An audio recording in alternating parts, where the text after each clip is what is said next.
Whether it's cars, comics, video games, or violins, there's a little geek in all of us. It's time to give your geek a voice. It's time for Geek Therapy. Here's your host, Johnny Hamburger. Thanks, Eric. Welcome to Geek Therapy Radio. My name is Johnny Hamburger, if you're new to the show, if you're a new listener.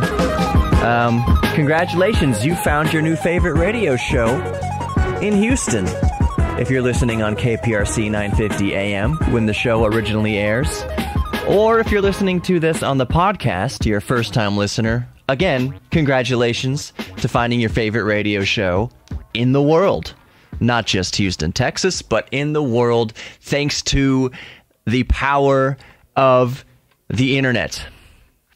Like I said, my name's Johnny Hamburger, your mental curator for this evening, or whenever you're listening to this show. If you're listening on the podcast in the morning, afternoon, or nighttime, thank you for having me in your life. I've got quite a bit to talk about this episode, so stick around for all of it. It's going to be very fun, and I'm just going to start off the show by letting everybody know, letting the listeners know that I can't talk. Letting you know that I can't talk, which is why they gave me a show, because I can't talk. No, this show this week is recorded on to one of these things. So when you're listening right now, congratulations. You're listening to what a cassette tape sounds like. Obviously, and if you go to YouTube, you can see a cassette tape. I'm holding it up right here. Let me tap it near the microphone. Ah, good rattly cassette tape. Why am I recording it to a cassette tape? Because it's fun. And because I'm trying to dispel a myth that many listeners, older than whatever, lots of people out there youngsters out there haven't had the glory of experiencing tape.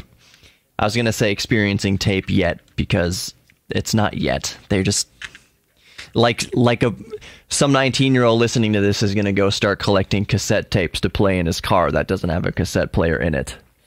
I don't know, they might put a cassette player, I don't know. Geeks are prone to doing all sorts of geeky things, and getting into cassettes is pretty geeky.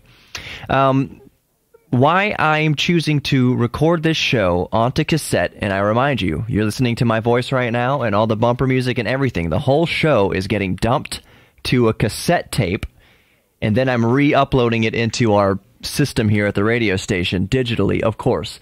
But the point is that it's all going to cassette before it goes out over the air, or to the podcast, or anything. So what you're listening to right now is from a cassette tape. Like I said, why am I doing this? Because it's fun. Because I wanted to do it. It's an idea that popped in my head. But the other reason that I was getting to earlier is that many of us might remember cassette tapes as being horrible to deal with. And lots of us might remember cassette tapes sounding terrible. Hissy, muffled, quiet, like whatever horrible sound quality you're thinking of. Obviously, you're listening to it right now. Doesn't sound that bad, does it?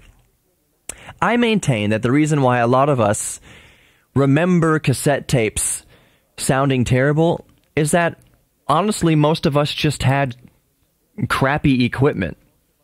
I mean, the cassette player in your car was probably, for most of us, the best cassette deck that we experienced, because in your home, again, most of us just had some sort of crappy boombox. And the reason we remember cassette tapes sounding so crappy is because before MP3s and digital downloads and digital streaming and all that kind of stuff, before that, we had to rip, quote unquote, our songs off the radio, off the FM radio or off the AM radio, going, into our little crappy boombox and hitting record on our crappy boombox and recording the songs as they came on the radio.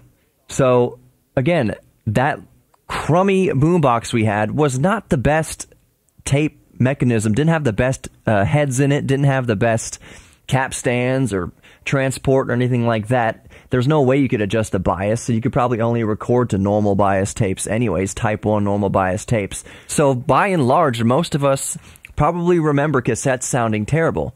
So I'm recording the show to cassette tape, and like the music bumps you're hearing, for instance, that are, by the way, done by my good friend Bird Peterson out in Austin. He's the one who makes all my music bumps for me.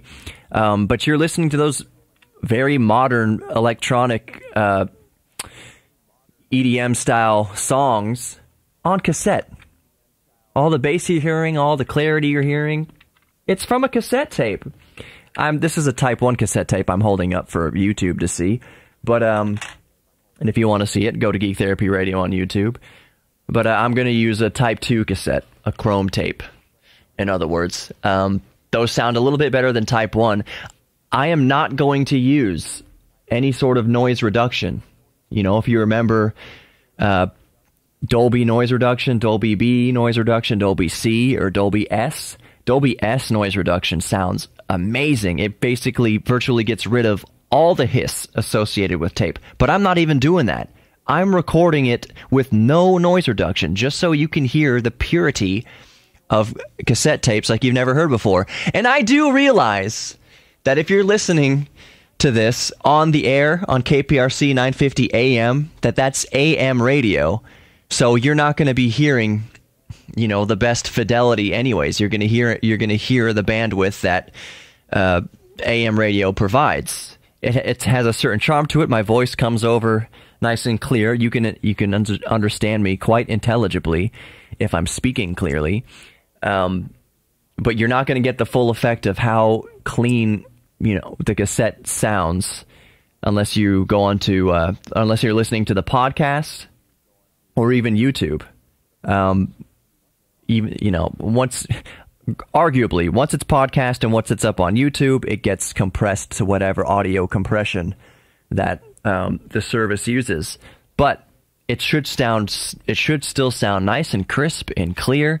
And likely, if I never mentioned it, and I was thinking of this, I was thinking about only mentioning the fact that this entire episode was recorded to tape. I thought about only mentioning that at the very end of the last segment to be like, surprise! You were just listening to cassette tape, and didn't it sound much better than you remember? So yeah, this whole show recorded to cassette just because I'm a geek, and you're geeks, and it was fun to do, and to dispel the myth that cassettes were horrible. They weren't horrible. But there's much more of the show to come. This first segment, opening segment, is actually going to be uncharacteristically short. I'm coming up on 8 minutes. Usually I go a lot longer in the first segment, but I'm trying to make my bosses happy by keeping my show to the concise around 45 minutes-ish that it's supposed to be.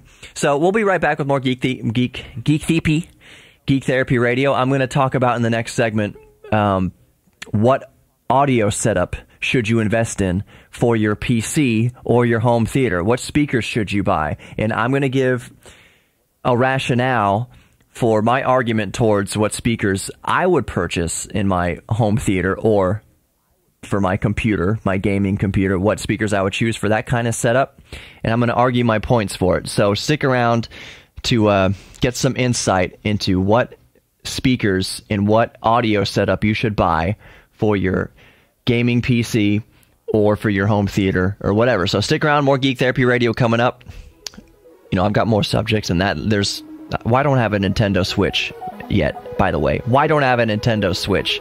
So we're going to be talking about more geek subjects. I've got Street Fighter 2 running on the computer behind me. You can see that on YouTube. Yeah, Johnny Hamburger, stick around. More Geek Therapy Radio coming up.